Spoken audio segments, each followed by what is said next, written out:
Hello' guys welcome to my new blog. আকৌ ৰাতিপুৱা ওলাইছোঁ আজি চাহিনক টিউশ্যন দিবলৈ। চ' সেইটো ৰাতিপুৱা দিছোঁ শুই উঠা, আৰু এতিয়া ওলাই গৈছোঁ আমি চাহিনক টিউশ্যন দি আহিবলৈ।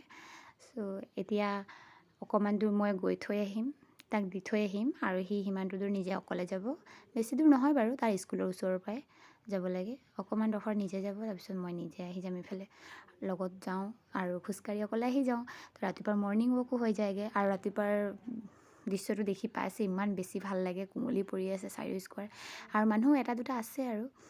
চ' সেনেকৈ মানুহ খোজকাঢ়ি থাকে এটা দুটা, আৰু আমিও গৈ থাকোঁ।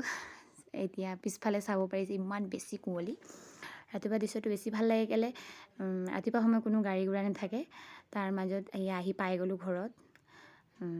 এতিয়া বাহিৰৰ চোতালো দেখি পাইছে ইমান লেতেৰা হৈ আছে। বগৰী গছৰ পৰা শিলিখা গছৰ পৰা গোটেই একদম মানে অৱস্থা নাই সেইটো। এতিয়া ভাবিছোঁ ৰাতিপুৱা সময়তে মাৰি লওঁ ঝাৰু, কেলৈ কি ৰ'দটো ওলাই গ'লে বুলি ক'লে ধূলি বহুত বেছি হ'ব। এতিয়াও দেখি পাইছে ধূলি বহুত আমাৰ চোতালত। সেইটো কাৰণে ভাবিছোঁ ৰাতিপুৱা সময়তে চফা কৰি দিলে মানে ধূলিটো বেছি নহয়।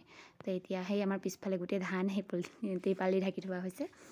তো এতিয়া সেইদিনা হাঁহৰ কথা পাতিছিলোঁ, তো সেই হাঁহটো কাটিলোঁ আৰু বনালোঁ আজি।